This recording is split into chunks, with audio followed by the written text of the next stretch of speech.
Welcome back to WRPL, the podcast where we talk about all the things we are watching, reading, playing, and listening to. My name's Ben. And I'm Steve.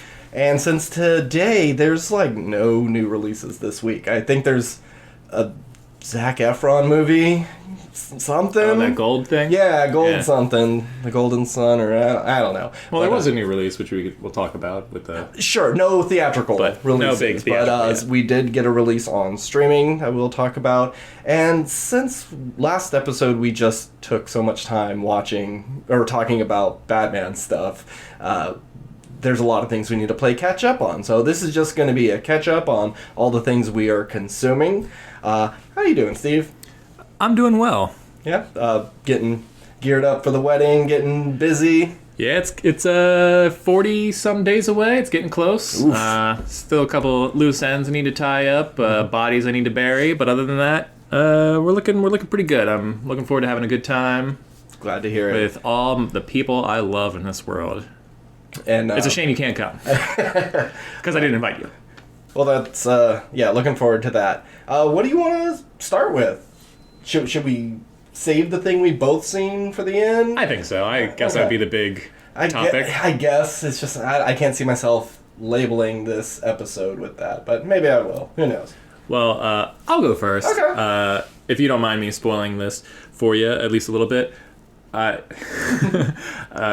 Jumping from, I know we just talked a ton about Batman, but I read, our friend Nick gave me a comic book as a present for getting married at the bachelor party, and it was the Batman White Knight comic book storyline.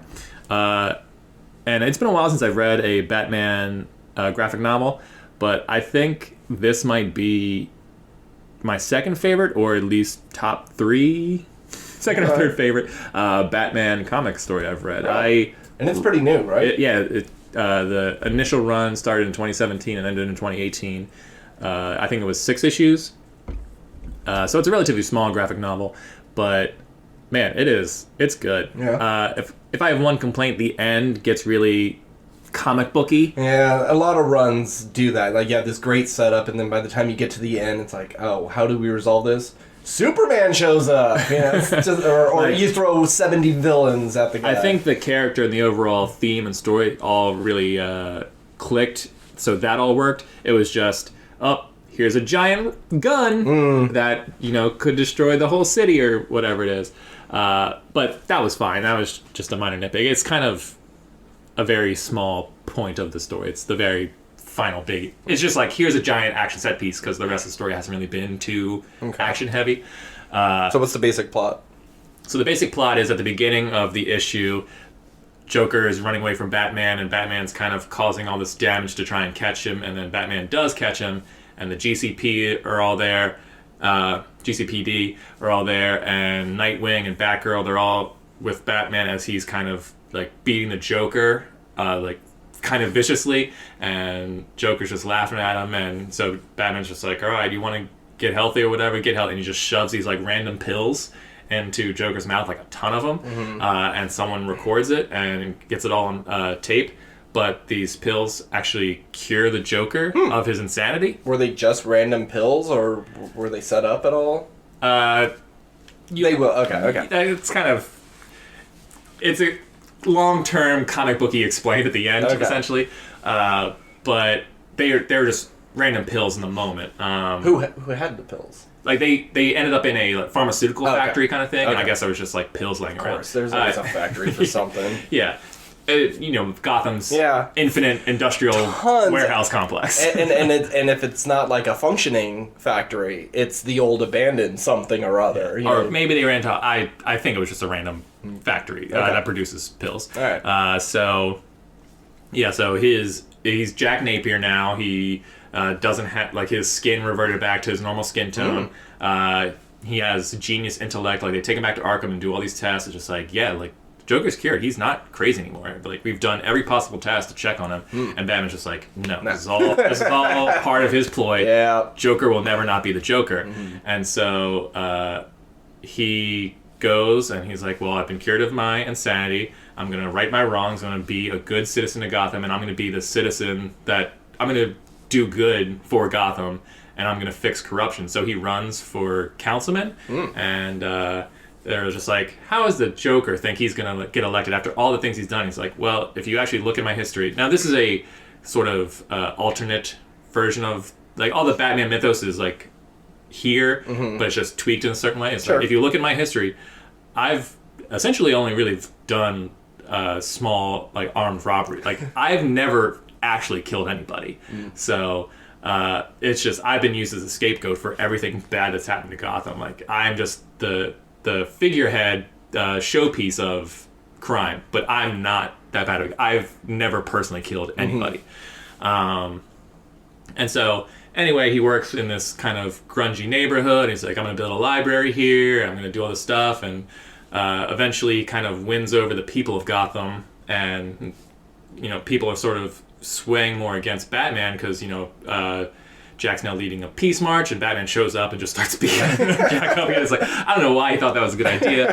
And then Nightwing kind of, Dick Grayson has kind of a troubled relationship with Batman, so Nightwing's kind of just like, look, Joker might be kind of right about this, and because Batman keeps doing, like, destroying stuff and kind of messing up Gotham when the police are chasing down somebody, Jim's kind of fed up with his shit too. So it's basically Jack Napier turning the entire city of Gotham and all of Batman's friends against him, which just seems like a very Joker-y thing to do.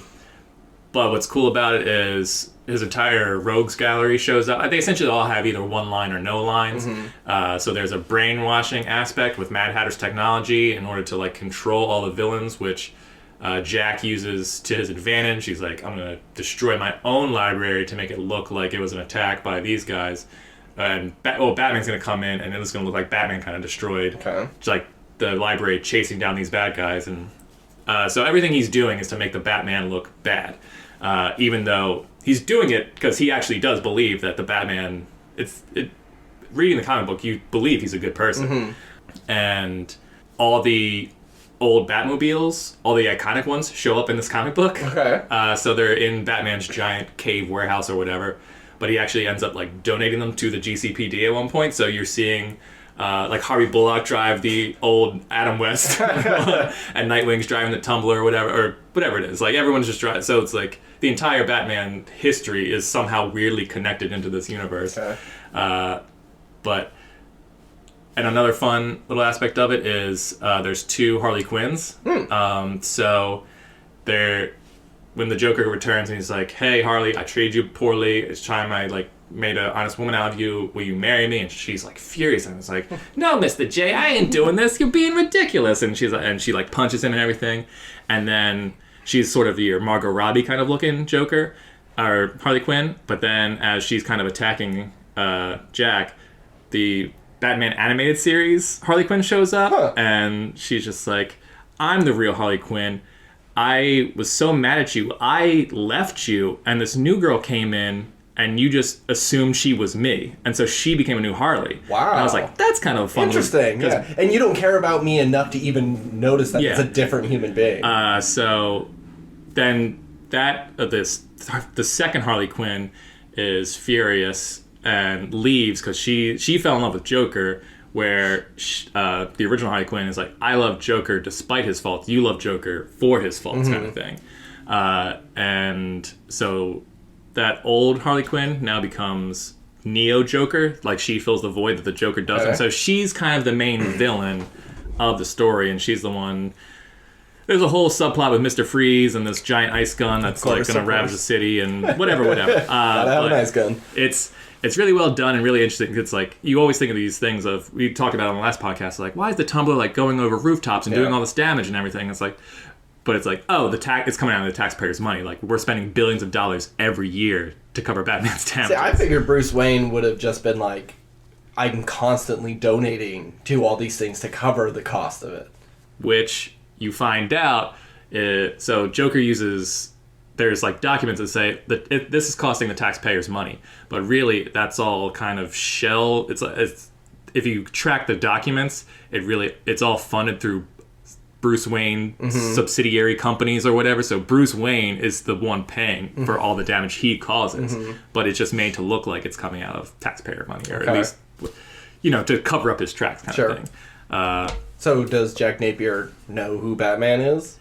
Yes. Does he out him? No. Oh. So is he disappointed? Is he just like, oh, Bruce Wayne? No. Or like, oh, duh, that makes total sense. So he did initially. Jack Napier doesn't know, but the Joker keeps trying to like pop it. It's kind of like this demon inside of him that occasionally like his skin will revert back to white, and then he'll like pop another pill and then it'll go back in. He's like he's trying to keep the Joker in. Okay. So there's information that the Joker has that he can't access, but then eventually Jack like kind of looks back into his mind, and you see that there's a little bit of the Jason Todd murder, and you kind of see his torture. And in this version, Jason Todd does give up Bruce Wayne, and Red Hood doesn't show up in this comic book. But so this whole time, Bruce has thought Jason Todd died, but really once Jason Todd revealed, he said his final words were, "I wish I never met Bruce Wayne." And then the Joker let him go. You never see Joker let him go, so the Joker doesn't know what happened to Jason Todd after that. Okay. So that's what you find out. So there's set up for the sequel, like could Jason Todd and the Red Hood stuff show up. Okay. There is a sequel that is finished, and there's a third one starting this month where it takes place in the Batman Beyond universe. Oh. So this is the White Knight trilogy. Okay. So the second one takes place in the Batman Beyond, or the third one? The third one does, which is starting this month. The second one, I think, takes place a year later and involves Azrael, which is another character I really love. I haven't read it, so I don't know exactly what happens. But yeah, it's a real cool concept of what if Batman has to account for all the damage he's done, and is he the reason why all these villains are here? And here's the most diabolical villain in comic book history, now being this high-ranking official in the city that he's terrorized, and he's taking down the Batman in political ways, not crime ways. Well, that sounds really awesome. Yeah, it's great, with the exception of the ending. But the ending is good. It's just kind of left field a little bit. But it's all the groundwork's laid there, so it's really fun, and I'll let you borrow it. Yeah, absolutely. It's worth a watch. Yeah, don't spoil the very, very end for me, because I'd like to see it. So I watched a new movie on Hulu called Fresh. It has Daisy Edgar Jones and Sebastian Stan. I know Sebastian Stan. I'm sorry? I know Sebastian Stan. Yeah, he is a person in this that you would know. Everybody else you probably would not. Nope. Directed by Mimi Cave and written by Lauren Kahn.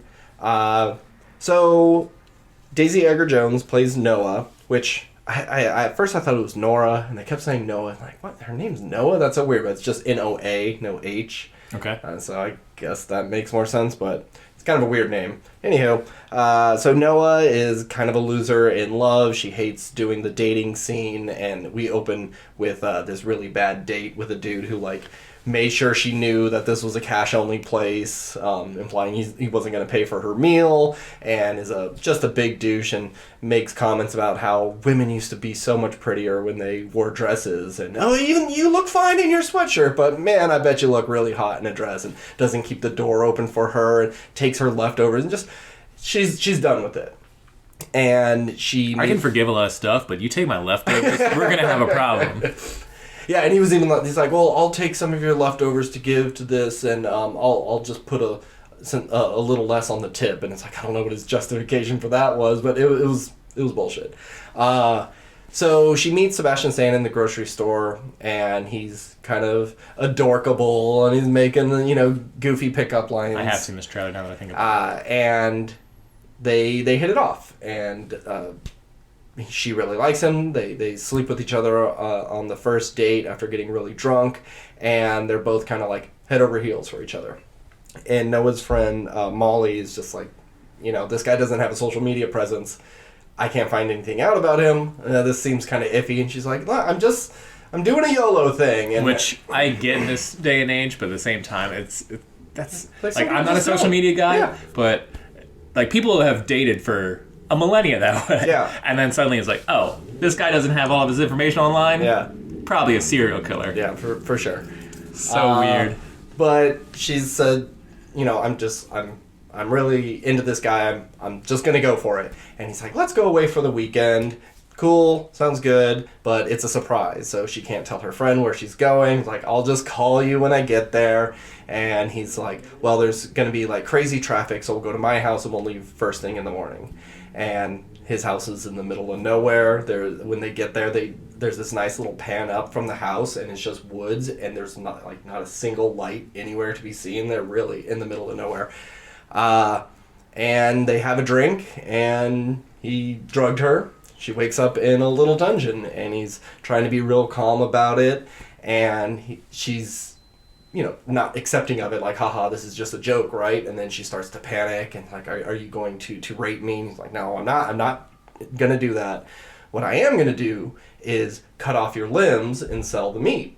There is I don't want to say secret society, but there's like people out there, the 1% of the 1%, as he says, they had a taste for it, and it was something that he discovered early in his days, and found a market. And so now he kidnaps girls and keeps them alive as he slowly cuts off body parts and sells the meat. Treats them nice, gives them food and everything. They're not in dingy cells because there's more money to be had from women who are alive. And when he sells the meat of a certain girl, he puts their sunglasses and their scarf, little memorabilia, so when they have their burger, they know who they're eating. And Jesus Christ. Yeah. And so Noah is able to hear one of the other girls in a room next door, and she's just kind of like, yeah, I don't know what day it is, I don't know what time it is, I don't know how long I've been here, I'm just trapped by this guy, and people are slowly eating me. And then she's like, wait, hold on, there's another girl in the cell next to us, but she's lost her mind completely because she's been there for so long. So Noah's just like, no, we got to get out of here. And from some of the stories they tell back and forth, she realizes, oh, he really likes me. He didn't sleep with these other women. He just kind of abducted them or tricked them to get them into his car. And he really does like her, and he wants to make her as comfortable as possible. But of course she's like, I need a shower, and tries to run free. I don't know what her plan was. It was like, kick him in the knee and run. And I was like, you idiot. You have no idea how to get out of this place. And then he's just like, I told you if you weren't going to act right, I'm going to hurt you. And he takes her butt.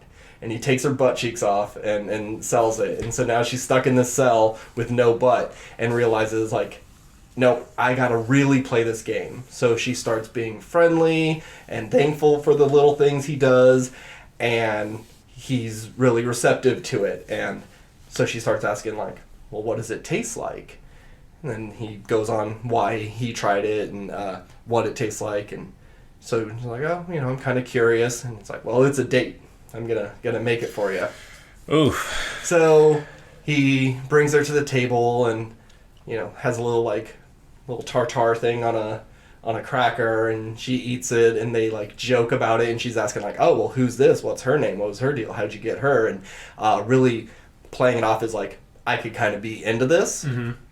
And while that's happening, her friend hasn't been able to get a hold of her, and she has very little clues. He's a doctor, so she's able to kind of find him, and he's married with 2 kids. And she's like, oh, I'm gonna go check this woman out, and confronts her, and she's just like, I don't know what you're talking about. I saw my husband earlier, and he even shows up, and so I don't know, Noah, I think you're mistaken. And she calls her phone, and it's in his pocket, and the wife's in on it and bashes her in the head. Of course she is. And then it turns out the wife was one of his victims. She goes to take a shower, and she's missing one of her legs, so he had a thing for her, and she played the game. She played the game, and then maybe realized this is the only way she can live, or maybe she truly does love him. It's a little unclear.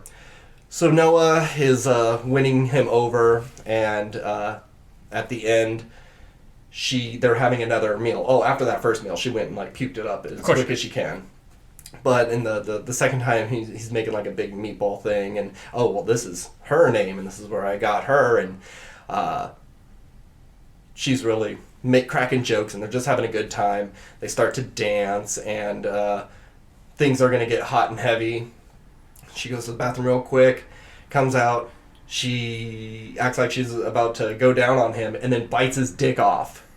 And then puts stuff in his eyes and tries to run away, and she's able to get the girl in the cell next to her, who's also missing a leg, and finds her friend in another cell, and then they just like proceed to like beat the ever-loving shit out of him in the kitchen, and like he's fighting back and really hurting them, and one of them's missing a leg and one of them's missing her butt, and they just like beat There's no way I can watch this movie. It sounds kind of awesome, but... Beat the shit out of him, they run into the woods, and he comes out after him, and his face is all fucked up. He's like bloated and bleeding, and they eventually stop him. But then the wife shows up and kind of plays oh my god, you got him, we're free, but then, is trying to kill her, and then they bash her head in with a shovel as well, and, they are able to call the cops, and it's over. But I love this movie so much. We've seen a ton of horror movies where a woman gets abducted, and then it's like crazy incest, rapist, hillbilly people, or it's something of that sort. But to have that angle of selling them for meat, and then actually having your captor be in love with you, even though he's like, yeah, I really like you, but you are going to die by the end of all this. Mm-hmm. It's just very different. Sebastian Stan has like such a nice boy face, but you can really see the evil behind there. It was great casting, and you don't see a lot of movies where the victim fights back by biting the dude's dick off. And in a lot of movies, it's always like they have a gun to their head. Oh, I feel teeth, blah, blah, blah. But it was great that they just went for it. And I love it. It's on Hulu. Check it out. It's a good time. It's really gross, though. Yeah, there's a lot of like up-close shots of like preparing meat and just the sounds of it coming out of a grinder and the euphoric imagery she has when she eats it for the first time. It's really well made. I'm not someone who is against seeing extreme violence. I don't know how graphic this movie is. Like great, like more graphic to the like. Here's the limbs and preparing, but you don't see him like cutting anyone's throat. There's no blood splatter. Okay. It's pretty tame in that way until the end when they're just beating the ever-loving shit out of them. But yeah, getting your penis bitten off is one of those things where you don't have to see it, but it's all like you just clench up a little bit because just the idea is just awful. Awful. Anything else to say? I just have a quick question. Yeah. The women who have been do you know if they're missing those limbs in real life or if that's CG? The woman that was in the cell next to him, I didn't look her up, but his wife, it looked really real. Okay. And I was like, I wonder if they actually hired an amputee, because that's in vogue now. You have a deaf character, you hire a deaf actor. Yeah, that's what I was gonna say. Like I think this would be a great movie to include people, amputees. Mm-hmm. And they're not playing like a war victim where something got blown off. But I searched the actress's name and amputation and nothing came up. So okay. I don't think so. But maybe the other girl could be. I imagine it can be kind of hard to find amputee actresses because I'm sure there's plenty out there, but at the same time, I imagine a lot of people don't. Well, I won't be an actress because I can only play war victims or whatever. Maybe. I'm not going to be the romantic lead. I imagine that thought process there, but it's cool to see that if this is the case, they got actual amputees to be in the film because this would be a good chance for them to do that. Absolutely. Now, I'll probably cut this, but if you were going to bite someone's dick off in defense, do you bite it when it's flaccid because it's not as like thick and girthy? Or do you wait till it's hard so you're getting the whole thing, but it may be harder to get through?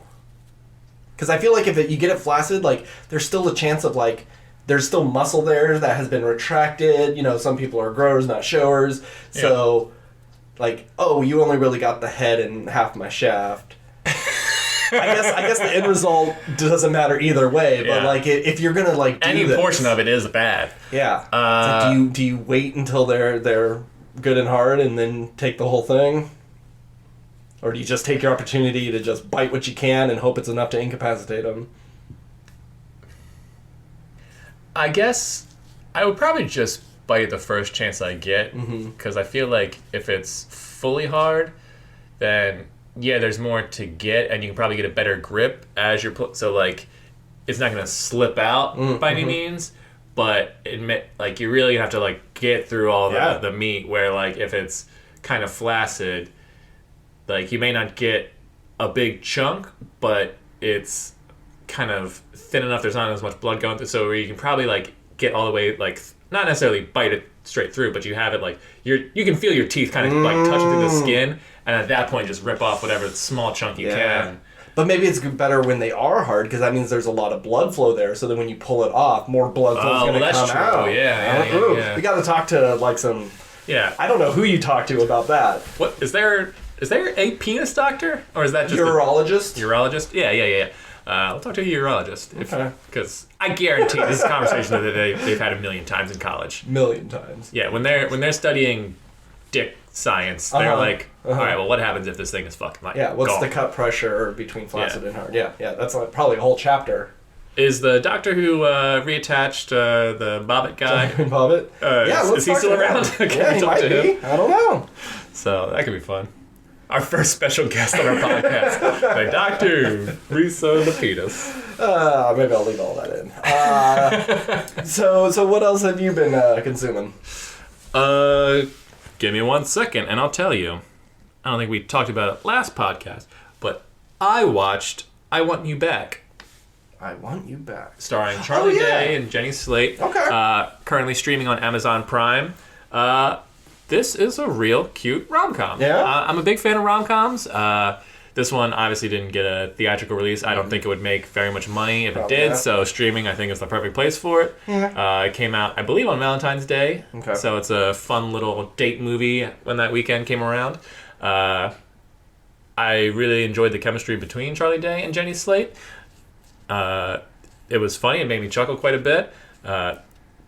Scott Eastwood, this is the first time I saw him and didn't hate him, because I feel like he always either kind of plays your action hero douche or your business like he kind of just plays kind of douchey characters, where in this one he is a fitness nut. So he would appear like your generic handsome douche guy, but he's kind of a sweetheart. Throughout the whole thing. He's just a real nice guy, and he breaks up with Jenny Slate at the beginning. That's his relationship, so I guess you're kind of against him in the beginning, but his next relationship is so loving and supportive and positive, and so you really aren't mad at the guy. He was just, this relationship isn't working, it's not for me anymore, and then he moved on. He broke up in a proper way. So it was the first time I watched something with Scott Eastwood and go, like, okay, he's not too bad. But anyway, the plot is essentially Charlie Day and Jenny Slate get broken up with by their partners of multiple years, and they thought that these people were going to be the one for them, and so they meet and bond over their shared... How do they know each other? So they work in the same building. She's a receptionist at, I believe, a eye doctor, and he works for a corporation that runs nursing homes for old people. Okay. And he hates his job because he works for a company that's essentially just steals money from old people and just kind of fucks them over.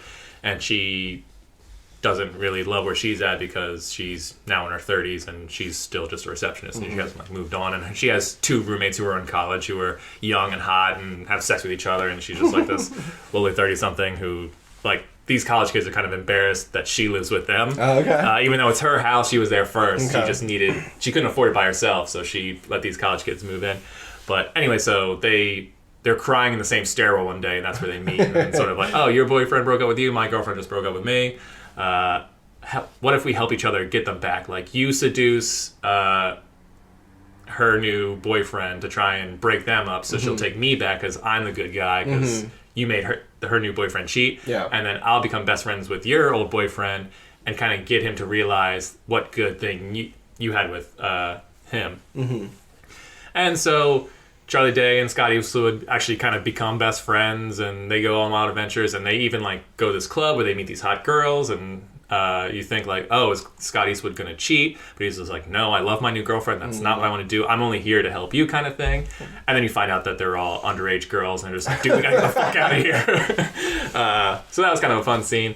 But if I have one complaint, it's just I can get the idea of winning your exes back and all that stuff. People do it all the time. But the way that these 30-somethings who are... It just seems like they're smart adults who are doing this elaborate plan. Just seems like this is such a Hollywood movie thing. Like, this isn't something normal people do. At least healthy, sane people do. And they're not crazy people. So in that regard, it's silly. But if you look past that, it's just, okay, it's a movie. Just have fun with it. Yeah. It's really cute, adorable. And I know you're a big fan of Jenny Slate and Charlie Day. And, so I think this is something you would enjoy as well. Yeah, Jenny Slate's like one of my dream women. She's just perfect. She's beautiful. She's funny. she's everything. Got a great voice. Oh, yeah. Yeah. She's a lot of fun. And if you're a big fan of Little Shop of Horrors, her Charlie Day's former girlfriend, her boyfriend, I guess, wanted to try and make it on Broadway, but he didn't quite make it. So now he is the theater teacher at the school that Charlie Day's girlfriend works at. And so that's where they met. And so he's putting on a production of Little Shop of Horrors, and he's like really artsy and like really trying to get these performances out of like small children. Isn't it a dude from The Good Place? Yeah. I don't remember the actor's name. Jason from The Good Place. Yeah. But now he has long hair. I mean, still super... Dude's handsome. I get why someone would date him. But yeah, he's pretty funny too. Totally douchey, but not in like a dickhead way. Okay. Just like I'm an art guy and I know theater kind of way. But yeah, so it was a lot of fun. Recommend it if you and your significant other want something to watch and something just cute and easy. But if you typically like, hard-hitting dramas, it's probably not for you. No. I heard it's like, it should have been funnier for who's all in it.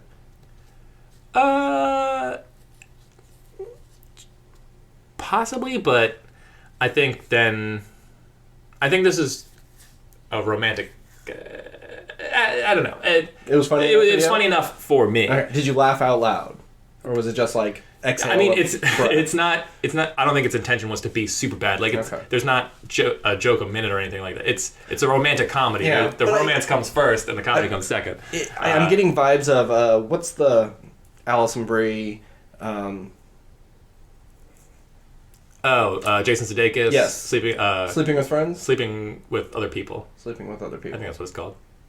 I think it's sleeping with other people. I'm getting vibes of that for some reason, and that's a very funny movie. Yeah, I would say that movie is funnier than this, but I think that movie has more leeway. That movie is... It's a bit raunchier. It's a bit raunchier, where there's nothing really raunchy in this movie. Okay. Like, this is a sweet romance movie. This is a sweet I mean, there's... a filthy fuck movie. Yeah. I mean, there's a scene where Jenny Slate's trying to, like, do a three-way with Genesis Rodriguez. God, what's his name? Is it Genesis Rodriguez? The girl from Jane the Virgin. I apologize. Okay. I forgot the actress's name. With Jane and Jason? With Jane and Jason, yeah. Jane and Jason. And then that's just like an awkward encounter, but it by no means is that scene sexy at all. Is it one of those things where it's like, ooh, I'm going to take off my shirt, and then someone's leg comes up and kicks you in the face, and then you fall over and milk spills on you? Not so much that. It's, okay, I guess, you want to take your shirt off? Yeah, I guess I'll take my shirt off. And then they kind of they're dancing like awkwardly in front of him because they're all trying, the two women are trying so hard to try and not have sex because Jenny Slate doesn't want to really have sex with these people, but she's, I think, willing to go through with it to make the other girl uncomfortable.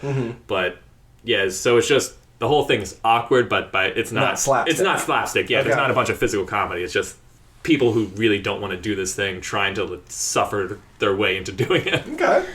So. And you said that's on Amazon? Amazon Prime, yes. Amazon Prime. Cool. All right. I had reservations on whether I was going to give it a shot, but maybe I'll save it. By no means am I saying must see, go out and catch it as soon as possible. Yeah. But if you have some time to kill, I think it's a cute, enjoyable movie that'll make you chuckle from time to time. All right. Okay. Anywho, I watched... Which one do I want to talk about? Okay, real quick. I watched No Exit. I believe is also... I think that's on Amazon. I don't know.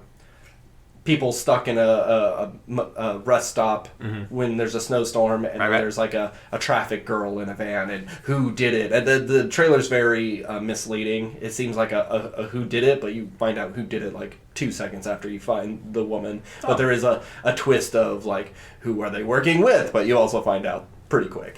It was good. It was good. It's fine. I watched Murderville. Very funny. Really liked it. Really liked Kin Jong and Kumail Nanjiani. Yeah, Kumail's my favorite. They have a pattern of like, it's always the second person is the killer. Yeah, until that drove like the me last insane. two. Yeah, and it's fun because not only is it funny and you get to have comedians like really spread their improv wings, but you actually get to kind of solve the murder with it and try to figure out and find the clues. And some of them I was like, duh, it's obviously this person. And then they would go, no, it's this. And I didn't notice that. I didn't notice the handwriting or whatever it is. But I think one of them is kind of bullshit. I can't remember which one. But good. Will Arnett's great. I would watch another season of this. Absolutely. This needs to continue. Even if they have to take Will Arnett out and put someone else in, if he gets tired of it, this is a great concept for a show. Just like Drunk History. Can't believe they canceled that. Dumbest decision Comedy Central ever made. I want more Murderville. And I finished Vox Machina. You're right, it does take some time to get better, and I think the overall story is pretty interesting, and it looks great. I just don't like any of the characters. Like, not a single one. Maybe the plant girl, but she's just like quirky nature girl. Which is funny that you love her because the fandom, at least from the original airings of the Critical Role show, she was everyone's least favorite character. Like, they hated her. Why? Yeah. I think it was just because... One, it might have been the actress playing her. I wasn't I didn't watch the original run. I think she was kind of everyone else was more jokey than she was. She just wasn't as fun of a character because they're all playing these ridiculous, over the top sort of characters. But yeah, she was just the one that the toxic fandom of the online community didn't connect with. Okay. But yeah, I thought she was great in the show. Yeah, and everybody has their moments, and I can't say I really hate any of the characters either. I just feel like I've seen these archetypes before. Sure. Big, dumb, strong guy, horny little guy. It's fine. I don't care if there's a season 2. I don't think I'll tune in. But, good animation. But I'd suggest Arcane or Invincible over this any day. Yeah, the difference is, I think, Arcane definitely took itself seriously. It was a dramatic show that just happened to be animated, and Invincible is kind of more comical, but it's kind of parodying, in a sense, other superhero stuff, but at the same time, it is taking itself very seriously and is...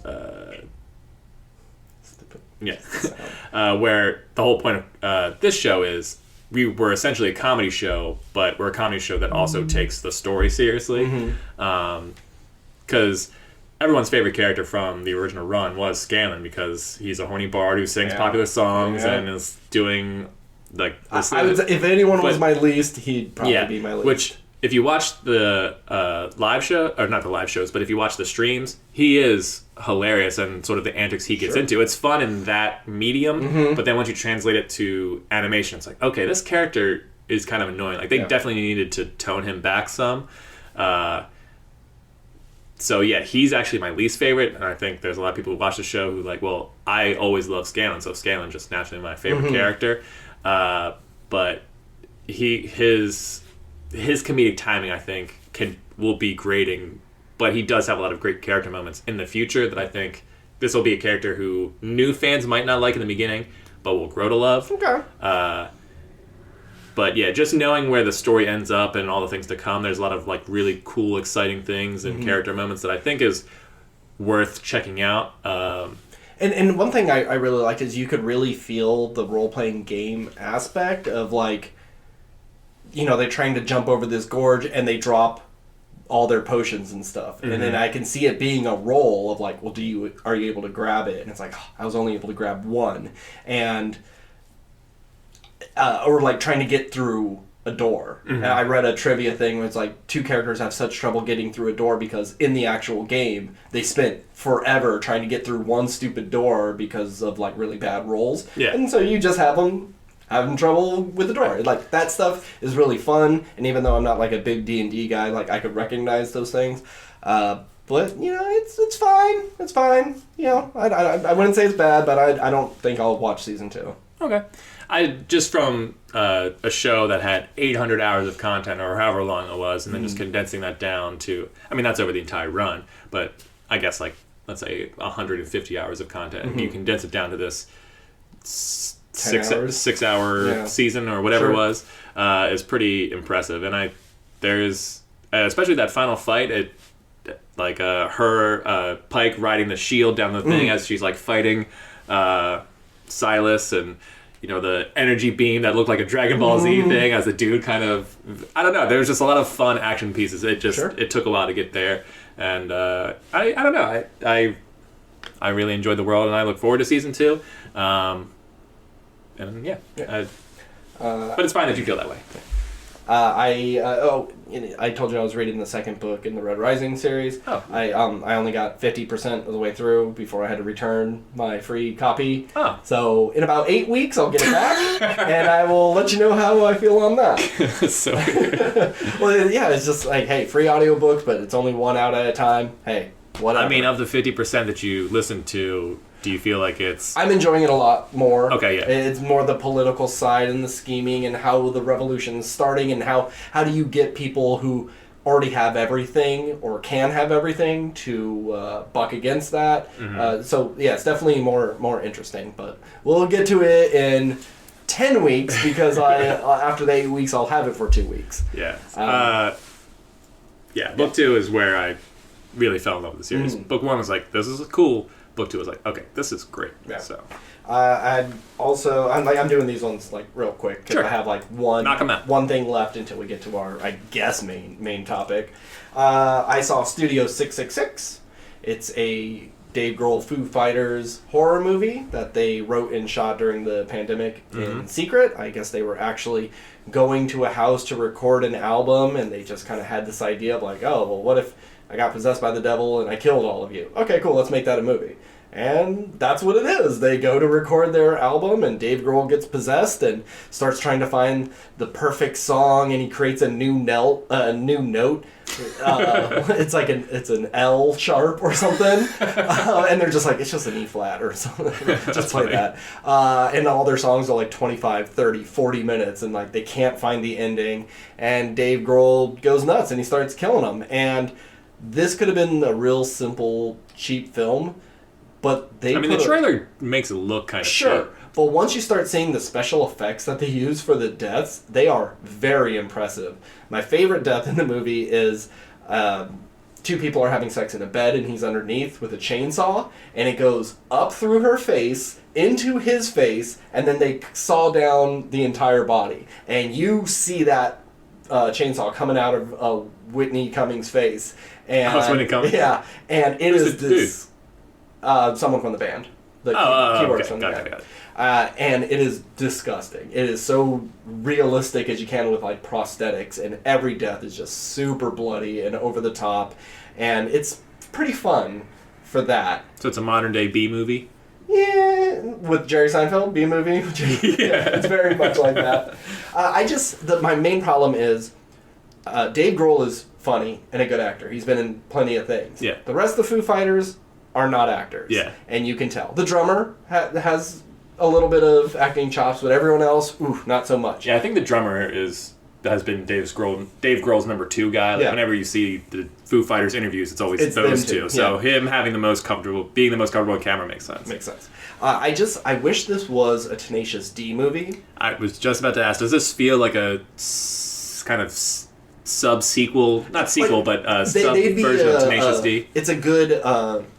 double bill to watch Pick of Destiny and Studio Pick of Destiny is great. I love Pick of I Destiny. love it. And I was one of the 30 people who saw the movie. Yeah, it's a shame it didn't do better. But if this was Tenacious D are making a new album, and they get maybe other comedy musicians, you get Garfunkel and Oates, You get the Lonely Island guys. Lonely Island, Fly the Conchords, and it's like, hey, we're gonna do this like big comedy thing, and then you have Jack Black and Kyle Gass become possessed and start killing all of them. I think it would have been a lot funnier because some of the jokes in this just don't land all that well. But and Dave Grohl did play the devil in Tenacious D. Exactly, and he could have full circle. He would have been. It would, and like, hey, have Foo Fighters there with it, but because this was written by the Foo Fighters, they're not gonna.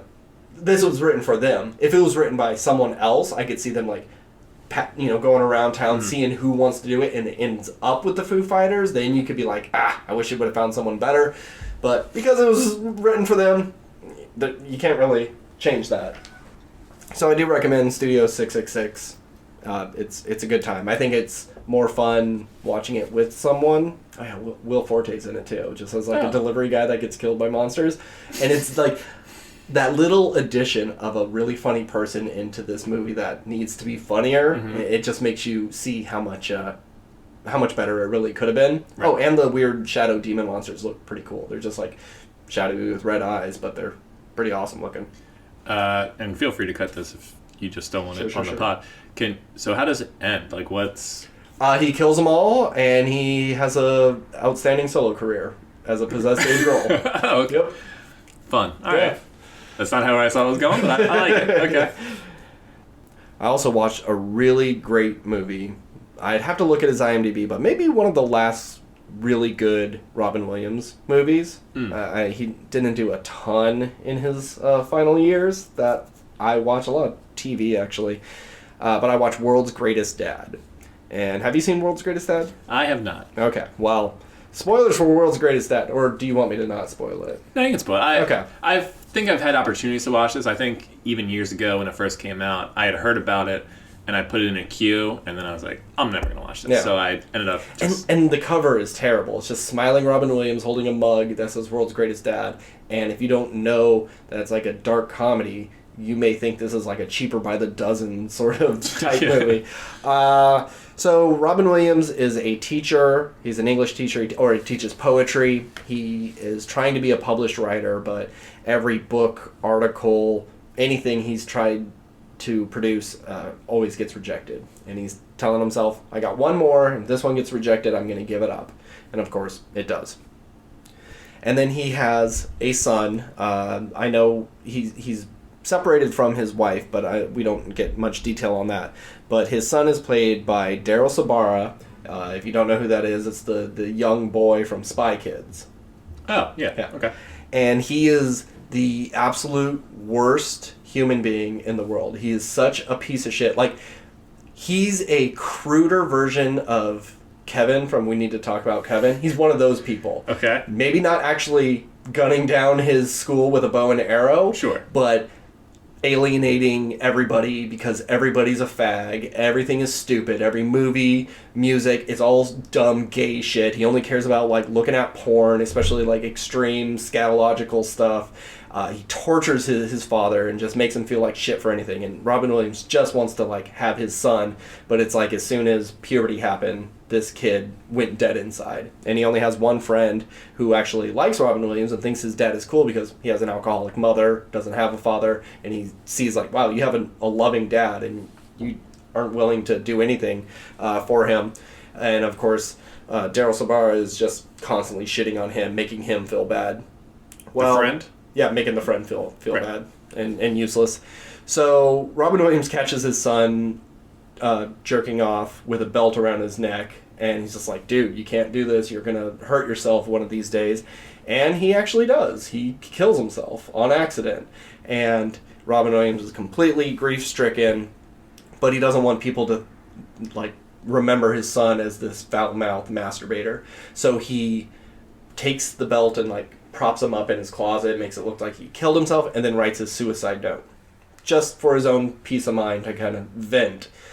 And it leaks out, and everybody at school is thinking like, wow, I really didn't know this guy. He was actually a lot deeper than he was, and I didn't know I made him feel this way. And everybody starts kind of being big phonies. Oh yeah, we were buddies. Oh, he actually inspired me. And the goth girl is like in love with him and like wants a piece of his hair or whatever. And everyone starts showing up. Everybody starts showing up to his poetry class that was failing because he has the dead son that everybody loves. And so he's getting all this admiration that should be coming to him, but it's going to his shitty son. And he's always wanted to make it big, so he uses this opportunity. And he's like, oh, actually, my son had a journal, and I found some journal pages. And and he starts putting that out, and it inspires even more people. And he's dating another teacher. So it's a darker Dear Evan Hansen. Yes, yes. I guess Dear Evan Hansen was dark.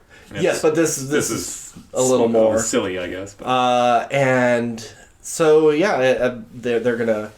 He gets to be on TV. They want to option this journal into be a movie, and they want even some of his own books, and this is his opportunity. And they're dedicating the library, and he finally like breaks, and it's just like, none of you loved him because he was a douchebag. He was a terrible person, and you're all a bunch of phonies. I made this all up. And everyone kind of looks at him like a bad dude, and he jumps into a pool. There's a thing about him being a diver and stuff. And then just kind of like, not adopts, but like takes the friend under his wing, and it's like, that's his new son, his neighbor's his new quote-unquote girlfriend. I didn't get into the girlfriend stuff, but doesn't really matter. And he's just kind of happier for it. Mm-hmm. Great movie. If you don't know the twist, sorry, but it's better to go in blind. Just really heart-wrenching, and seeing Robin Williams like trying to put on a happy face when he's dying on the inside and just trying his hardest to be a good dad, but his son will absolutely not let him in. Absolutely fantastic. And it was written and directed by Bobcat Goldthwait. Oh, okay. I guess him and Robin Williams were friends back in the day, and Robin Williams was just going to play a smaller role in this, but loved the script and decided to do it. I've seen one other Bobcat Goldthwait movie called Good Boy, and I'm not going to talk about that movie on this podcast. It's a little crude, but I highly recommend World's Greatest Dad. So our main topic, I guess, is... Don't undersell it. It's a boring main topic. It's like us doing Luca for an episode. Like, sure. But we liked Luca. I know. It was on my top 10 of the year. But it's just like, I would never click on a thing that's like, oh, what's this podcast about? Oh, they're covering Turning Red? No, thank you. I'm going to listen to their Batman episode. You should, because there's only like 2 views on that right now. You know what our highest viewed episode is? I think you've asked me this before. Yeah, but it changes. Cruella. No, that's one of our lowest ones. But no, it's our first one. It's Space Jam. Space Jam, yeah. But besides that, I think it's the top 10 vampire videos. Yeah. Okay, great. So, yeah. I think it was the thumbnail. Put that vampire suck thing, and then I put top 10. Yeah. Fucking clickbait city. Yep. It's all about the thumbnails, baby. Yep. So we're talking about Turning Red, a new Pixar movie on Disney Plus. The third Pixar movie to go straight to Disney Plus. I know they're not happy about that, the Pixar people. It's kind of cruel that they put the Disney CG movies in theaters and then drop this. But hey, that's fine, because I think this is better than like, what's that Elf one? Onward. You know, it's like that went to theaters, and I didn't think Onward was all that great. Like, has potential, but wasn't great. So Turning Red, I really wasn't gonna watch this. Just like, I haven't seen Coco, haven't seen Encanto. I've been lacking on my Disney animated things. I just really didn't care about this menstruation. It's not parody. It's a menstruation analogy. Turning into a red panda, and you know your emotions flare up, and you turn into this monster. It's definitely wasn't written for me, but I said screw it, I'll watch it, and it was alright. Yeah, I my fiance wanted to watch it, and we're big fans of Pixar and their work. Of all the Pixar movies, like, clearly the animation there is to go like, oh, okay, this is Pixar, but if I didn't see the Pixar name tag on here, I wouldn't necessarily think it was a Pixar movie. It definitely, like, with this and Luca, it has more of a Wallace and Gromit, especially, like, the mouth and the teeth and how people talk. It's pulling away from some of the classic Pixar looks. It's so much the same, but also different enough to where it's like, oh, this almost feels like it's out of the Pixar and house. It's closer to like a Mitchell's versus the Machines. Yeah, that's kind of what than I was it thinking. is to Soul. Right. But I really found all the characters endearing and enjoy. Like, I really liked her friend group and just I always like when there's a movie where all the friends are just really good and like not mean to each other and all very supportive and really hype each other up and they all enjoy the same, like, their love of this band Four Town with 5 members and everything. Yeah, I'm glad they actually like said something about why are there 5 members when it's called Four Town. I was sitting there like, wait, was that an error? Oh no, that's the joke. Yeah, and it just made me think of the boy band from Bob's Burgers and Boys for Now. Just all these other sort of spoof boy bands we've seen, and the fact that it was set in. So the year this movie was set in the 90s, I was 1 year younger than the main character, so it was set in 2022. 2002. 2002 is how most people say it. 2002. Now that we've passed it, we're into the... We don't... Yes. Sorry. So the beginning of the movie was set in the 90s because she was a little kid, but now it's 2000. So yeah, I was 12 in 2002. She played a 13-year-old. So I was like, oh, that's kind of fun. Like, I grew up in the same way in the same time. But it's in Canada. Yeah, which I thought was really interesting, having like your lead being a Chinese woman in Canada, set in the early 2000s. It's just, they're such odd choices. I wonder why it's Canada. I wonder why it's this time. Because, I mean, boy bands are still popular. This could have taken place now. I'm just interested in why they decided that. I don't think that there's anything other than maybe boy bands being at their peak in the early 2000s with Backstreet Boys and NSYNC and everything. Yeah. Other than that, there's nothing in this movie that makes me think there's any particular reason to set this movie at that time. Yeah. But it was just kind of a fun little nostalgia trip for me. Like, listening. I bet it's the writer. I'm sure this is when I was a kid. Yeah, so. We should look up if the director. The director is Domi Shi. And also written and story by Julia Cho. Yeah, so I imagine this is very much almost autobiographical in a sense for these the creators of this movie. But yeah, I found it really funny. Like I said, I like all the friends and their group, and as a straight white man, like clearly this wasn't designed for me. This wasn't my story, but seeing this young girl's journey into essentially womanhood was entertaining, and having the red panda be this spirit that envelops and changes, like, just looks so fucking cuddly and everything. Like, I imagine the toys you're gonna, the plushes you're gonna sell from this thing are gonna be immense. I'm glad that there's a reason for her turning into a panda. I thought it was just going to be some crazy thing. I'm glad it's like built into her DNA. It's part of her family's history. It's essentially a family curse. That when it's they not hit like a certain she, point. Pissed off the crazy lady next door, and then a curse was put on her or anything like that. I just wanted to make a quick note. So I've talked to many people who love anime, and it's one of the things I can kind of agree with. Nothing looks better in anime than the food in anime and how the food is like cooked and everything. And there's just one very brief cooking scene in this movie, and the whole time just like slow-mo with the my dad. mouth was just like the dad's cooking this, like everything about it. I want to eat everything in this movie right now. Like I was so jealous of of this family. That was some sexy food animation for sure. Like, I mean, that was the Pixar scene in this movie. Like just how well that scene was animated. Just like you have the like the condensation of the lettuce just like dripping off the just so good. And when you talk about animation, not only like it is the medium that it is, everybody is very animated in this. Like a lot of really extreme expressions in everyone's face and how they move and like sneaking around corners. It's more than I've seen in other Pixar. but everybody makes the dumbest faces in this, and they're always so quick. They're always like just making little lip bites and silly eyes.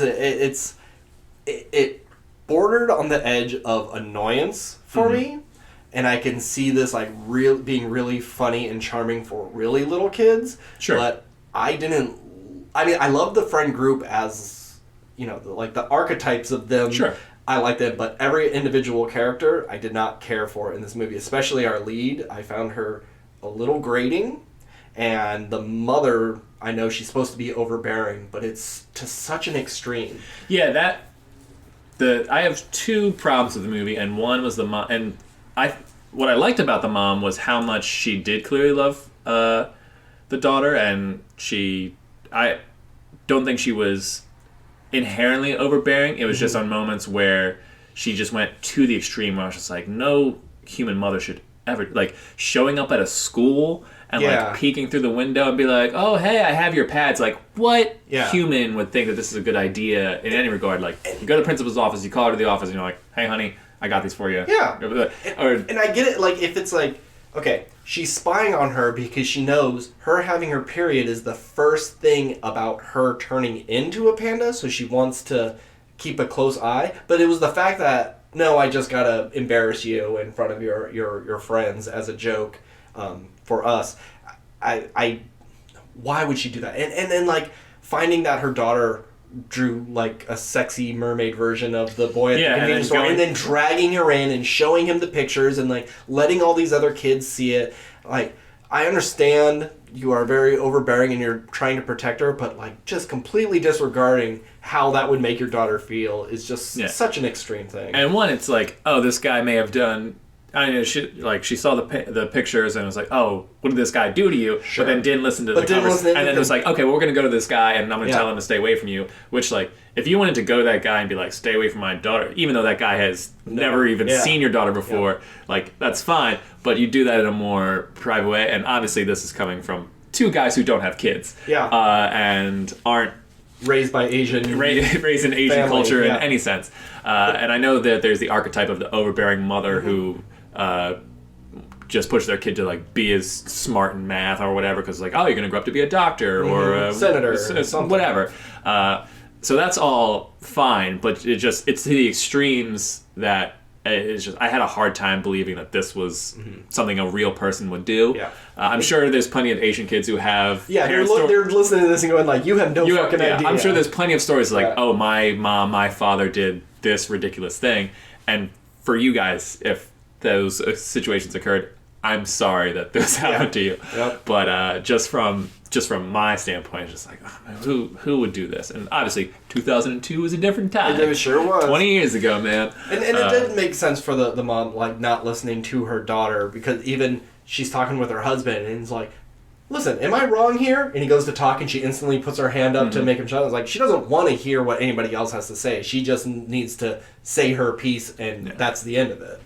And I like that that's sort of justified because, oh, my mother did the same thing to me. Which I fucking hate. It's like, obviously, okay, if your mother did that to you, why the fuck are you doing it to your own kid? Right. But because that wasn't necessarily, like, you never really got much of that relationship. It was just like, okay, my mom did this to me, so if you're just writing a quick kids movie, you don't need to do a deep explanation by any means. But it's just, I wish that I got a semblance of the mother... The mom and the grandma's relationship. Sure. We only get one little thing about like the panda stuff and her mom and injuring her. Yeah, and then even to this day, like she's very timid around her mom, and her mom comes in, but like by the end of the movie, her the main character's name is May, right? Maylin. Maylin, yeah. By the end, like the grandmother seems like this, like not nice to the mother, but is this sweet, caring person and like helps. It was like, oh, I was hard on my daughter because she becomes a Godzilla monster compared to the rest of us, which they don't really. I guess she was like the most angry, so her monster, her panda got huge. Yeah. But that was the other problem I had with this movie was the Godzilla aspect of it. Who thought this movie ended with a kaiju fight? You know, which like seeing that thing come through the stadium was like terrifying. Yeah, it was real scary. Really well I thought that was really cool. But everyone just being super, not like if they saw this giant panda monster coming through and like no one really freaked out at first. Yeah. They were just like, oh, this is wild. And then it wasn't until it's like smashing through stuff where it's like, oh, I guess we should leave. Yeah. Also, where were all the parents at this concert? Nah, the entire concert they're in the parking lot. You dropped your kids off and you... This entire concert was 13-year-olds. Yeah. Like, no one's supervising these children. Anyway, but yeah, I didn't love the giant kaiju fight. And I don't mind, like, if her mom turned into, like, a 2-story panda, like, wow, this is a big panda compared to her, but building size, stadium size? Mm-hmm. How did they hide that? And it's like, that seems like if her rage and everything is so big to make her such a huge thing, that you wouldn't have been able to contain it in a pendant or whatever. Yeah. I think that if they lowered that down and it was just, like, a battle within their temple, their house, that would have been fine. But this huge stadium, and I know with the whole band and everything, it kind of all comes together. But she's just too big. Mm-hmm. Yeah. And even when there's sort of this in between world where she sees her ancient ancestor, and all of her relatives come and they pass through this portal, and then as they're passing through, the spirit of their pandas kind of exit from the other side. And then her mom's panda is bigger, but it's not kaiju size. It's like you said, it's like twice the size of her panda. Just like a kid is half the size of an adult. Yeah, so it's like, oh, was her panda actually this size? It's like we only seeing this kaiju size because this is the angriest she's ever been. Like it's reflective of that. Sure. Because then but the dad says like, I told you she was big, and not everybody goes like, wow, that's even bigger than I remember. So I think this was just her natural size. Yeah, if that was your one context clue, then you didn't do a good job. But I agree, like in the context of the movie, that it just appears like she would always be the size. I just wish you had more, not necessarily explanation. It just seemed kind of out of left field that it would be like this massive, and then you have this big thing, and no one really comments on the fact that there's just a bunch of panda people walking around now. No, but at least that's one of the things I really liked about this is they didn't hide the panda too long, because this could have been a movie where she's constantly hiding the panda from everyone, and it's all about hiding behind dumpsters and sneaking to places. And they do like one little scene of that, but people record it, people saw it, they know what happens, and then she just kind of like uses it to her advantage. And the people in school knows this girl can turn into a panda for whatever reason, and everybody's cool with it. Yeah, this movie takes different paths than I would have expected the movie. Like whenever I'm watching something and they get a superpower or something, they never monetize it, because that's the first thing I would do. I'm either robbing banks with my invisibility, or I'm playing pranks, or I'm gonna try to make money off of my thing, and that's what she does. They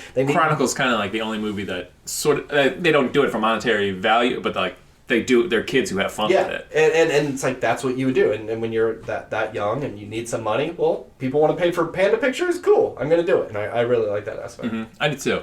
It makes me think of that Community joke where Troy and Abed are talking at the party, and it's like, if you were Superman, would you tell people, or would you keep your secret identity? He's like, no, I'd tell everyone immediately. I don't care why he thought, like, anybody cared. It's like, I'd be, if I'm Superman, I'm telling everyone I'm Superman, and I can do whatever I want. If I'm Superman, I'm just Superman. There is no Clark Kent. You just call me Superman from now on, and I'm not going to show up to a job at a newspaper. Let's see. Okay, so we kind of skipped over some of the plot of this. Sure. But yeah, so our main character, she has an embarrassing moment and wakes up one morning and she's a giant panda. Giant red panda. Yes. Yeah. If it was a regular panda, that'd be so boring. Yeah. Red pandas are so much cuter. But realizes if she could control her emotions, she can control this, and she uses the love of her friendship to calm her down, so she's able to like pass these little tests to make sure she won't freak out. And then she like monetizes it because they want to go to the Boys Town. Is that what it's called? Four Town. What a terrible name. Yeah, each ticket costs $200, so they need $800 to go.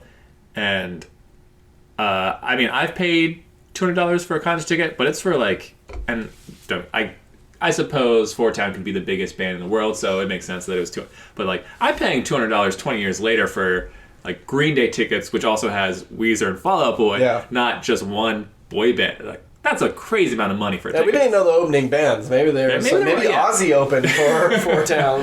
Yeah, maybe it was just a whole collective of New Kids on the Block. Yeah. O-Town, 98 Degree, NSYNC. They were all there. They were all there. Yeah, but and Four Town was just the main the sell. headliner. Yeah. Go ahead. We're jumping ahead. What do you think of the Four Town song? It sounded like a real pop song, but it was just stupid enough that it reminded me of like a Bob's Burgers thing. I was thinking the exact same thing. Yeah. Like, I was singing along to it. It was catchy as hell, but at the same time, I was like, this is definitely a parody song of boy band songs. Yes. What else happens in this movie? I guess there's a fear that if she stays a panda too long, she's gonna... It'll be a permanent thing. Permanent thing? It's like the grandma warns that. It's like, oh, if you keep doing this, you will never be able to do the ritual. Well, that's what it sounded like. It's like, you really have to keep this under, otherwise the ritual is going to be too hard to do. Yeah, so you'll always be turning into a red panda. I guess you can turn back to... It kind of makes it sound like you'll never be able to be anything other than a red panda. Yeah. But I guess, like, oh, no, you can have a human life. It's just you'll be able... Like, you can't do the ritual, so you can't constantly control it, but she's found a way to control it. Yeah, it's a little wonky on their explanation of why the ritual is so important. And if, like, just do the ritual, put it in your necklace thing, and then break it whenever you want, and then next blood moon, if you want to put it away again, you can do that, because all the women had to go through this at one time. They break all their amulets, and are able to undo it again. They just put it into a different amulet on a different blood moon. So they almost make it sound, if they don't do it on this one, she'll never be able to do it. But everybody else did it a second time, so... Yeah, I mean, I guess you could argue that it's the kid aspect of it, because a kid isn't mature enough to handle these emotions and sort of figure their way out through the thing. Where, like, oh, we're adults, we know to... harness our we can control this more, so a kid would struggle with that. I can kind of buy that, but the whole aspect of it was not so well explained, but it was fine in context of it's a kids movie. Who cares? There was now all those women, she called them aunts. Were they grandma's sisters or were they mom's sisters? They're never really curious, because some of them are, like, pretty old looking, and some of them are younger, but it almost seems like... I honestly thought they were just friends who came with the grandma. I didn't think that they would also turn into pandas until they did. I think they said, like, so they're hey, all auntie, related. Hey, auntie. I thought I heard that. I could be wrong, but... Yeah, I mean, maybe clearly they were part of the family, because they have this power that only belongs to this family. Yeah. But, yeah, because it made it seem like grandma and mom, that was like her only child. I figured with the parallels of the mom and the daughter. I would think it's mom. grandma's sisters. Okay.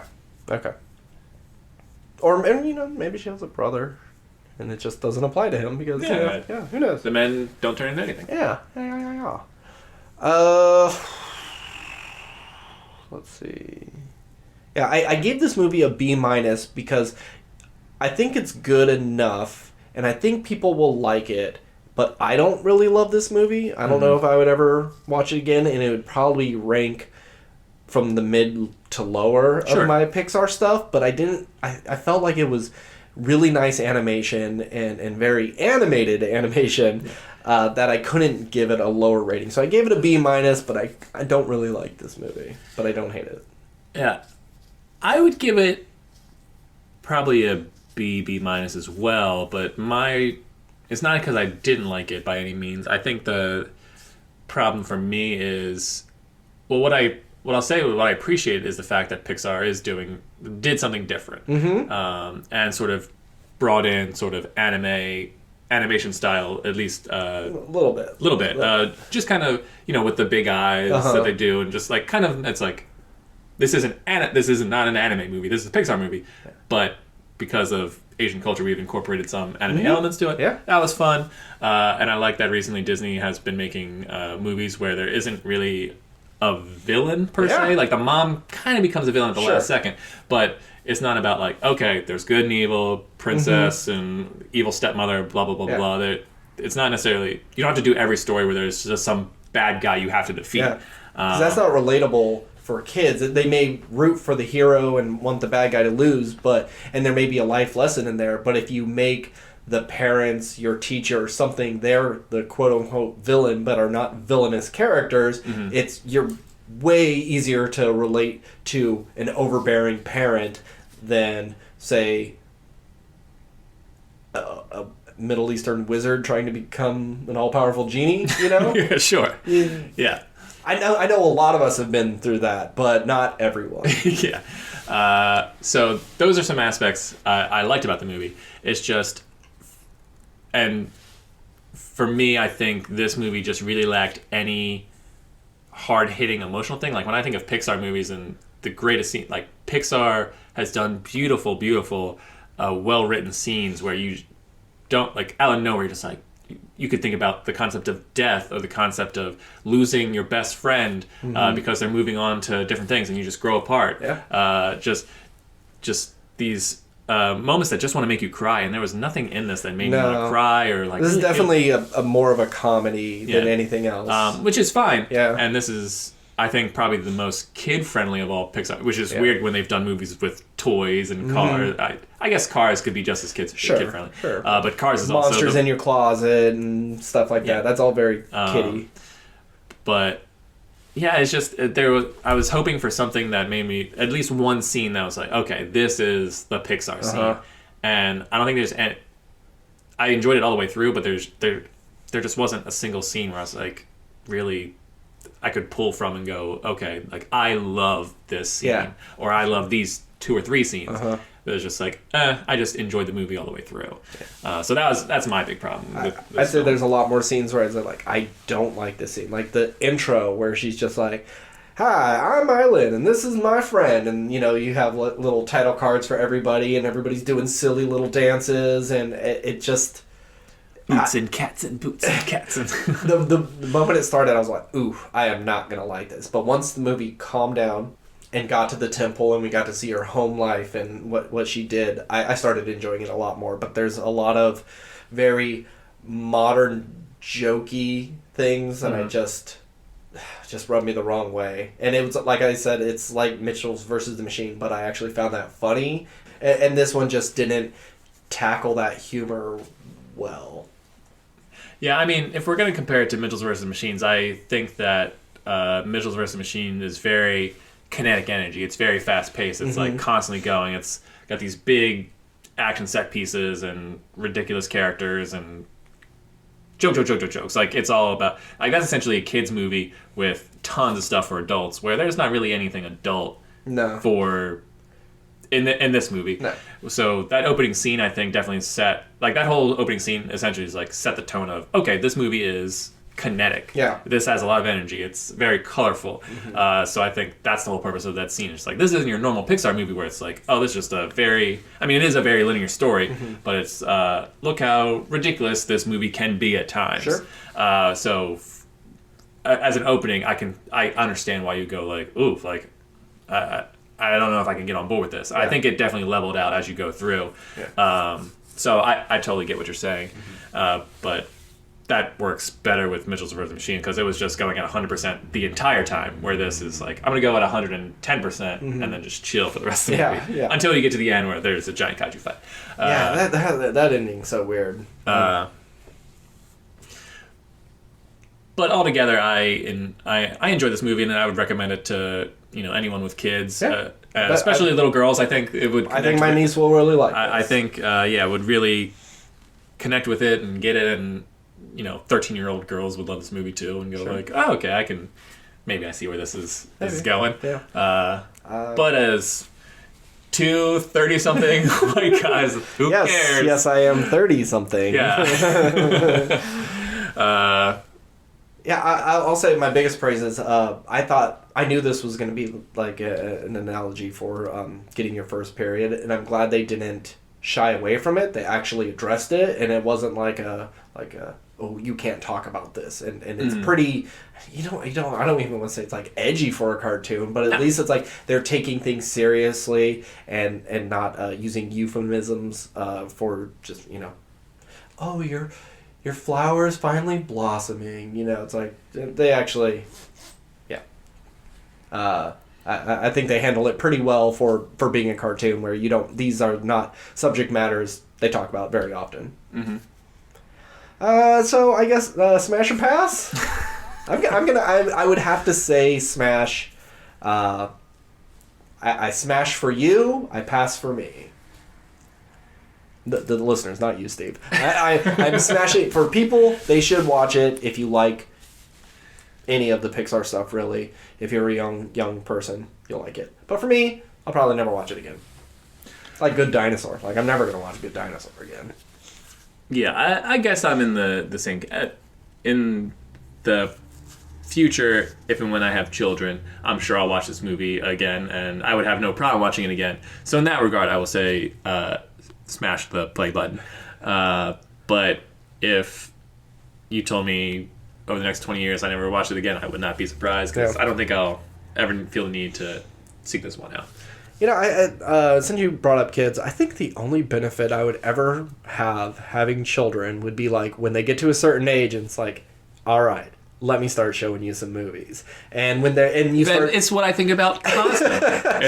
It's like going through all the Disney movies. Oh, you pick the ones like, okay, they're 4. They're going to like this stuff. Okay, now they're 6. They're going to get a little bit. Oh, now they're 10. I can start showing and really doling out some of your favorite things. And if I can do that and not any of the like raising and paying for and like loving and taking care of, if I don't have to do any of that and if I can just like influence them through movies, I think I could have a kid. Yeah, I have friends with kids, and it's the plus side to that. Well, my friends with kids don't appreciate movies the same way we do. It's just like, oh, I like this movie because it's cute and fun and it has a good message for my kid. Like that's what they're excited about. Mm-hmm. Where like if you and I had kids, it's like, oh, I can't wait to show them the things that I love so they can love it too. Mm-hmm. And we can talk about that movie and they can grow up on the things that I enjoyed.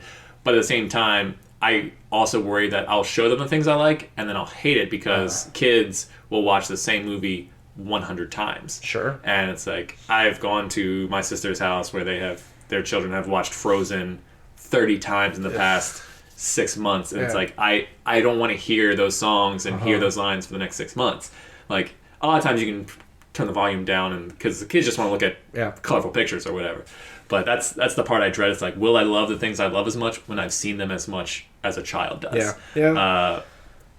But the first watch I'll be excited for until they're just like, hey, Jimmy, what'd you think of that movie? And it's like, I liked it. Yeah. Why'd you like it? I don't know. And it's like, I'll talk to you when you're 14. Yeah. I should have waited a few years on this one. Yeah. So, like, when my dad would try to get me to watch stuff, I never liked it because my dad didn't like any of the stuff I watched. Like, I'm watching wrestling, he's going to make fun of it. I'm watching X-Men, he's making fun of it. So then he tries to show me Star Trek, which is something I know I would like now, but it's like, no, my dad doesn't have good taste.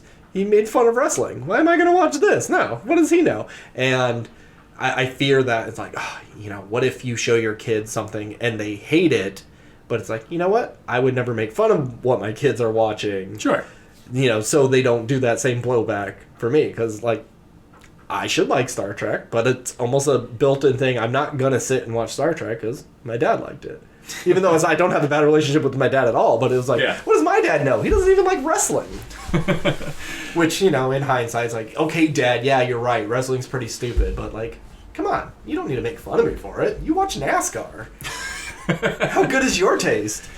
Yeah, for me, I remember growing up and I refused to watch, like, I didn't watch Friends until a couple years ago because it was like, oh, that was my parents' show. Like, that show I was a small child when that show was on, and so Friends was a cultural phenomenon. It was the comedy show, like that and Seinfeld, and I watched it recently and really enjoyed Friends, but at the same time, like, these shows really don't get made anymore. Like the multicam. Yeah, it's like we got a few of them. They're still trying to make them, but none of them are really take. Like the last, I think, great one quotation mark was The Big Bang Theory. But you watch these. Last Man Standing is pretty popular. Is it? I don't know. I think it's been on for like 11 years or something. Really? I think.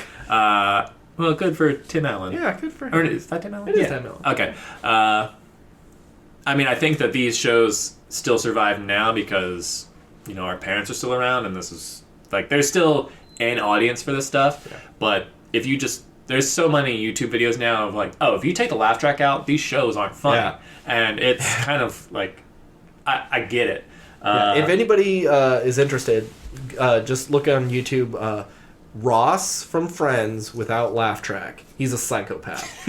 Everything he says is so cringy or scary, and why would anybody be friends with this guy? And I know you're overplaying it because it is a TV show and you have to make the audience laugh as well, but he comes off as a major creep. Yeah. Highly recommend watching this. I mean, and maybe you could break down something on the modern comedies now and how they've changed and everything, and maybe 15, 20 years from now people will be playing these old these comedies that are airing now and go look how bad this stuff is. Yeah. I totally get it. Yeah. I see a lot of blowback for Friends now. That's this is such an unfunny old person show, and which is so weird to think about, where it's the most well-regarded comedy of all time, and I can see it, but at least for things like Big Bang Theory, we're recognizing it now how bad it is. It may be popular, but it's bad.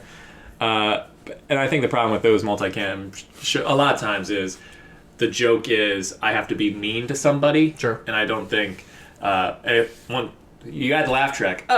It's fine that they're mean, but once you take out the laugh track, it's what they're saying isn't cool. Not necessarily that it's inappropriate or offensive. I mean, I'm sure that that's there, but if you in real life, if you guys have this exchange, it's ew, why would you be friends with they're being a total fucking Parks and dickhead Rec right now. with Jerry or Michael on The Office with Toby. So many shows have that really mean streak, and it's Family Guy with Meg.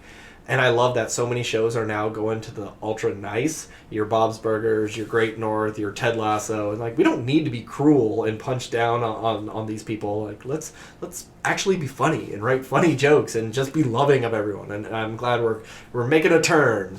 Yeah, it's one of the few things that give me hope for humanity is people like Michael Schur and stuff like that, who we can make funny stuff without being awful to each other. Yeah. So it'll be interesting to see if that's where we go in the future, where that's most shows, or if this is just or if it'll balance out or whatever it is. Yeah. But I don't know how we got here from Turning Red, but it's fun to talk about. Yeah, and next week we'll probably have another wrap-up episode. Next week we'll probably have another wrap-up episode. We have Gemstones. The Righteous Gemstones. Righteous Gemstones, Euphoria, Pam and Tommy. Hopefully, The Boys, Diabolical, maybe. We'll see. I'm busy this weekend, but I will do what I can. So, unless there's another big release that's coming out that I'm unaware of, there's always something dropping on some streaming channel. Something. But in 2 weeks? 2 weeks is Morbius. And I know you don't want to see Morbius. I'll see Morbius with you, but I have no desire to see Morbius. That's the weekend that I'm having someone come to town. I'm having a visitor, and I don't know if they want to see Morbius, so you may get a week reprieve of having to watch Jared Leto be awful. I think it'd just make a fun podcast just because I know I'll hate it. Yeah. I want you. You'll probably like it to some degree. I don't think I'm going to like it. I think it's going to be really bad. Even though, it gives me Daredevil vibes. Okay. That era, Daredevil, Ghost Rider, Fantastic Four, that early, hey, Spider-Man and X-Men worked, what else can we do? Oh, let's try this, and you give it to a creative crew that doesn't know what the hell they're talking about, and it ends up being bad. It seems like that. So I have no hopes that this will be good, because I do not care about this character. I don't care about Jared Leto. I don't care about the expanding the universe, having them pop up in any other things, but I'm making my prediction now that there's going to be an Andrew Garfield Spider-Man scene. And that's why it got pushed back, because they had to do some reshoots, because No Way Home was so popular and everybody loved Andrew Garfield so much that... Which I don't see why they needed to wait to do that. There's no way they all sat in the boardroom and went, I don't know if this Spider-Man movie is going to do well. Sure, but I don't think they realized people were going to have this love of Andrew Garfield to be like, oh, they'll be so happy that Toby's here, that's fine. and Andrew I Garfield can agree just with that. has to be here, and then Yeah, everybody's okay. like, no, the Amazing Spider-Man is actually really good, and like, shut the hell up, no, they're not. But I think They're not. I've been saying for years how good Andrew Garfield is. Though. Andrew Garfield is good. Emma Stone is good. His movies are not good. No, agreed. But this will be, well, if we're going to give him another shot at an Amazing Spider-Man 3, maybe we can put him in the Morbius universe. Maybe we put him in the Venom universe, and he deals with these Sony properties. He's the Sony Spider-Man, and then we have the Disney Spider-Man. So that's my prediction. Maybe it's a post-credit scene. I don't know. I mean, hey, Vulture's in this, I guess. So who knows how this is all going to work? I am so tired of all this. But it's like it's like I get the fatigue of superhero movies, but they are just our action movies now. We don't get the Arnold Schwarzenegger, Sylvester Stallone type of movies anymore. I mean, they try and make them, but they're terrible. But they're bad, yeah. Or they're in it for 2 minutes, and it's just a bunch of other like professional wrestlers are the actors. So yeah, next week we'll probably catch up. Who knows? If you want to get in contact with us, we are on Twitter at WRPL Podcast, or you can email at us. That's WRPLpodcast@gmail.com. We also have an Instagram that I've never been promoting this whole time. Oh. I post on it all the time about all of our stuff, and it's just like everything. It's WRPL Podcast on Instagram. Yeah. Usually that's just hey, this thing's up now, watch it. But if you already subscribed to the channel, you don't need the Instagram to remind you, so yeah. Do it anyway. I mean, do all the likes and all that dumb shit. All right, well, we'll see you next week. I'm Ben. And I'm Steve. Good night.